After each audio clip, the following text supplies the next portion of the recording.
Hi, everyone. Thanks for joining and welcome back to Wall Street Silver. Our guest today is my friend E.B Tucker, the editor of the Tucker Letter, and his new book is out now. It is called Not for Sale: How to Survive and Thrive in a World That Wants to Control You. Welcome back, sir. How are you?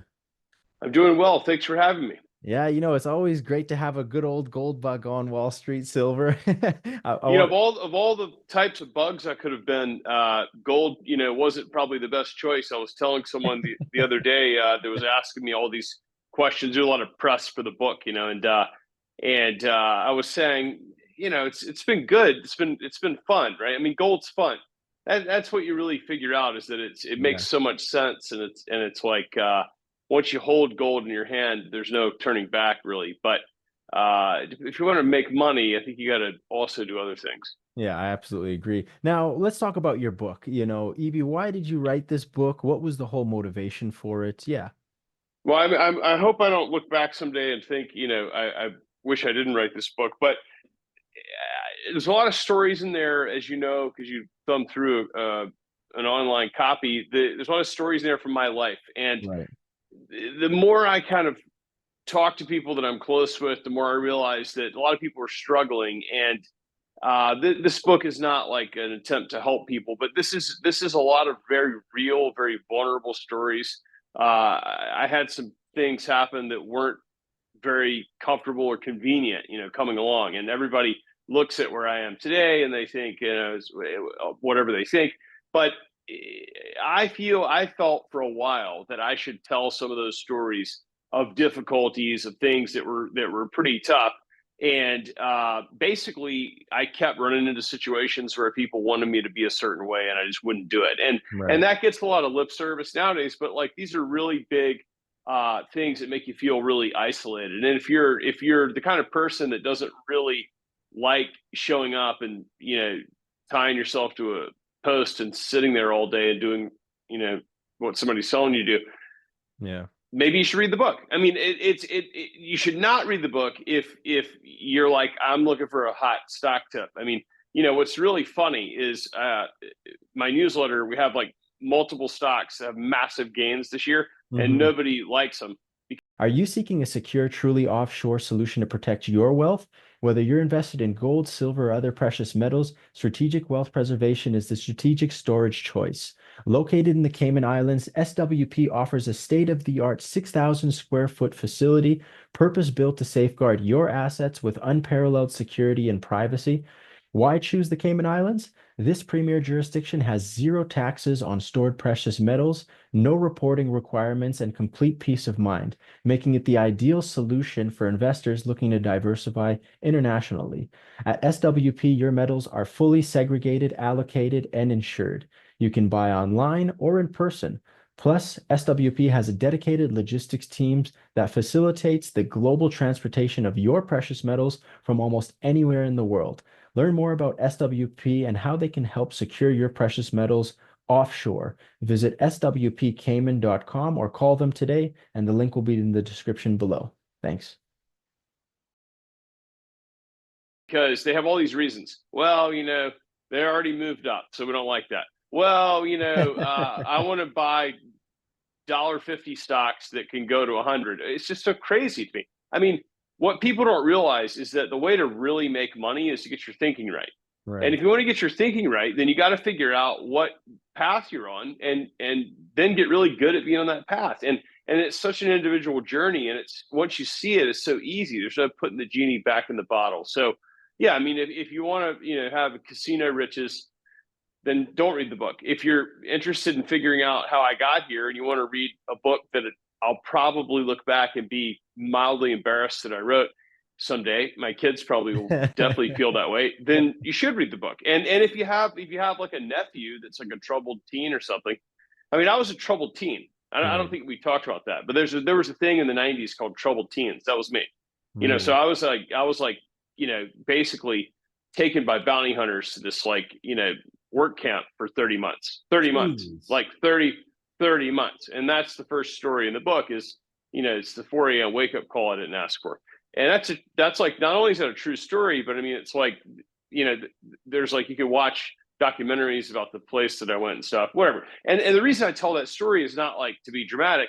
It's just to Right. say that, like, hey, troubled teens, I don't know, maybe a troubled teen, like, here's what happened to me. And maybe that'll help you with your perspective. Or maybe you have a dyslexic son or something, and Right. they can't really read so well, but like clearly is bright. What do you do with that kid? Yeah. I'll tell you what not to do with them. You could read that in there. So No, like, That's anyway, that's so that's that's the fantastic. purpose of the book. And I like strongly believe that in addition to regretting telling all these stories, I also think that there are going to be people that are, because I have my contact information in there, the newsletter, direct contact to me at the end of the book. And I can assure you all there'll be numerous people that that reach out, and the book has affected them in some way. So it's called Not for Sale, and the subtitle is How to Survive and Thrive in a World That Wants to Control You. Right. Why So, and then why if did you you, name it that? Why did you put How to Survive and Thrive in a World That it Wants to? wasn't the first title. Right. So we had a couple working titles, and then the more the book went on, the more editors and people that were involved said to me, they're like, there's a theme here. Like you saw something and you trusted your instinct, and so we figured out that everybody has this voice inside of them. Call it whatever you want, a little on the shoulder or consciousness or something, Right. and it's kind of telling you, like, you know what, it's probably this is the right thing, or this is, it's time to move on, or whatever the case may be. And we shut that down. Like, as a Yeah. society, we shut that down. And people need us to shut that down for their convenience, right? And it starts with our parents. Sit down, don't do that, don't touch this, whatever, all this stuff. And then it's our school, why can't you do this? And color between the lines. And then it's our employer, then it's our spouse, and then it's our friends. And then, but before you know it, you're dead. And so the whole time, like, you had, what I explain to people is, there was people in my life, like, that came, like, there's a lady when I was about 8 years old that like saved me pretty much from Right. big trouble. Like, and she was so sweet to me. She said, listen, you're a really bad student, and like, you're actually kind of a bad kid, but there's going to be something one day that you're going to be really good at doing, and you just need to, like, hang in there. Like, you really got to hang in there, like, try not to get in too much trouble. And Wow. anyway, this was a longer conversation than just that, but she was right. She was right. Like, we all have these skills, these instincts, for a reason. And if we just shut them down our whole life just to be good and, like, stay in a cattle enclosure, what's the point? I mean, Yeah, there's no, just I no totally point. agree. Like all we've done basically is behave so that organizations will be happy, whatever. And they're not even happy with us. Like, I Right. mean, they don't send us anything for cooperating. And so it's not to, like, cause disruption just for the sake of causing disruption, but it's like, don't sell out on yourself. Yeah. Don't sell out when you have an instinct that, what, I should leave this company. I mean, here's the other thing that you'll learn in the book is that a lot of people don't understand, like, my work history, right? I get all these, like, nasty grams sometimes on LinkedIn and all this stuff. And I'm like, what are these people talking about? Like, the companies, they think I'm involved with companies, and I'm not. So it's like, do Right. a little homework, visit the website, notice that, Mhm. whatever. And why don't you investigate a little bit and see why that's the case? That, a year and a half ago, I resigned from several boards because I thought Right. I didn't agree with leadership. And what's happened in the year and a half? Not very much. So, like, and so it's not like, oh, I'm right, you're wrong. It's like, Right. look, this is my opinion about what needs to change. And if you're not willing to change it, I need to retire. And Mhm. it's like, we're navigating this path, okay? The golden path, whatever you want to call it. We're navigating this path, and it's fantastic, and it's special, and it's fun. And the point is that sometimes reading someone else's story of difficulty, you see in your own world, you're like, you know what? Right. I actually think that instinct that I keep squashing, about this thing, maybe I'll trust that. Mm. Maybe I'll go with that, or maybe it's time to move on from this relationship, which is dead anyway. Or maybe you see stuff like that, and it Yeah, that's fantastic. might help you love your kid in a different way, because, I mean, we're like, sometimes we're like, kind of like beating the like the wonder out of the kid, right? We're like, why? I mean, I do it to my kids. I'm like, why can't you, do this? Why can't you do whatever? Right. Because their And then I'm imagination thinking, is just I running got a wild. whole book about how I didn't like that. And so that's the journey. That's the journey of it, right? I mean, Right. that's the whole thing. And all this stuff you're going to see in this book how I got where I am today, where how I was raised, okay? Like all this stuff that happened, what kind of background I had, you know? I didn't grow up poor eating rocks, okay? I'm tired of hearing about people that talk about that. And I also didn't grow up like assuming that I was going to be like rich or something. I mean, I Right. grew up in what's called the average. There's a bell curve. Most people fit in the middle of the bell curve, like 90%. That's where I grew up. So we Right. didn't, you know, whatever. And I explained to people the influences that I had growing up and how that shaped how I see the world. And then what I did with that. And then I charged after things that didn't work, you know, and then crashed. Whatever. It's like so people could see all this stuff. And then the hits, I had some hits along the way. Like I had some Right. chunks of money that I made. And I tell you how I made those chunks of money. It wasn't like at a casino. You know, you get involved. I got involved with a company once, turned out to be like a total fraud. The job lasted 3 weeks. I Wow. tell the whole story of how that happened. Okay. Then when I got involved with another deal where I made quite a bit of money and it was a positive experience, had I not gone through the issue where, you know, I watched like a huge mess, Right. I would have never been ready for it. So Right. that's the whole point, is that like I'm going to just tell you all the stuff. And it's like the side of me that you don't normally see. And Wow. that's what it's all about. I mean, that's everybody's like watching a video for a stock tip, which is a little bit ridiculous. It's cheap, but it's all about learning about this type of stuff because Yeah. that's how you find the stock tip. That's what people don't understand. It's like I never have really had a problem when you look back on it with finding my way like independently. I mean, it Yeah. was Yeah. like a slow, took me till I was 30 to be like intellectually independent. Okay. Wow.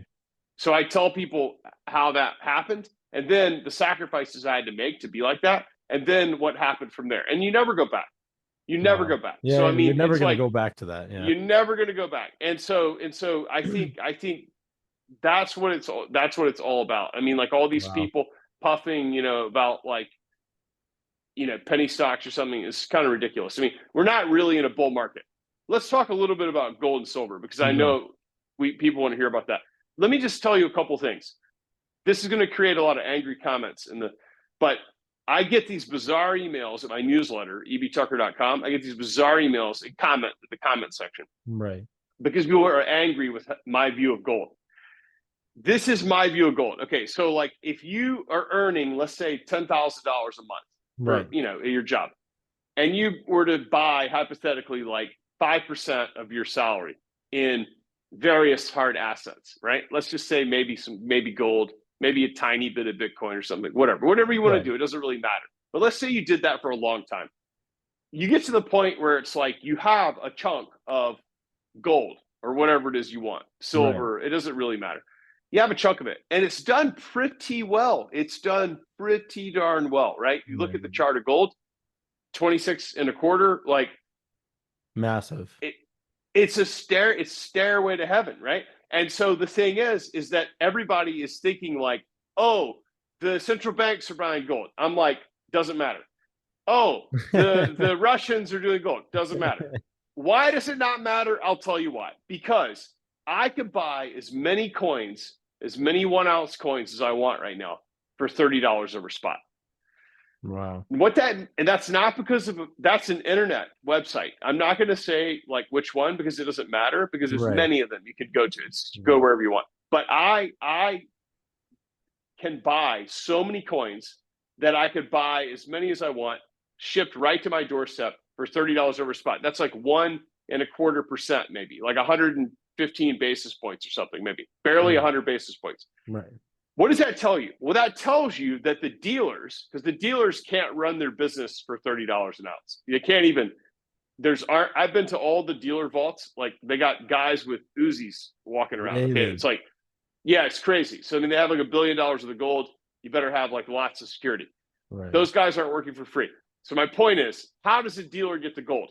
Because there's so much gold for sale that they pay people less than the spot price for the coin.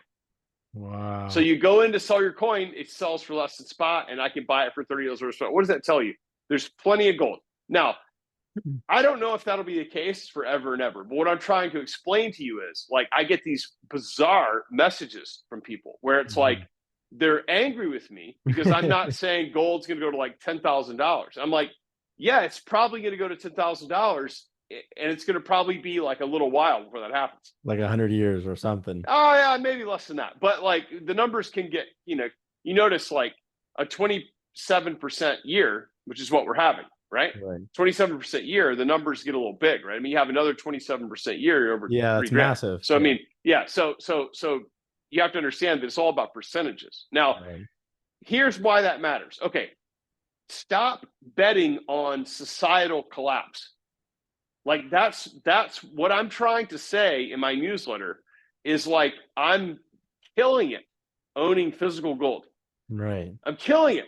I mean, think about it. Like I'm beating most of the indexes with Wow. physical gold. I mean, like physical gold that can't be like hijacked by ransom or whatever. I mean, you can't even find it all. Believe me.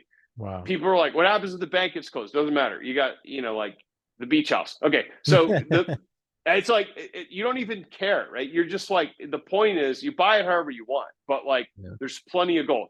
And the reason there's plenty of gold,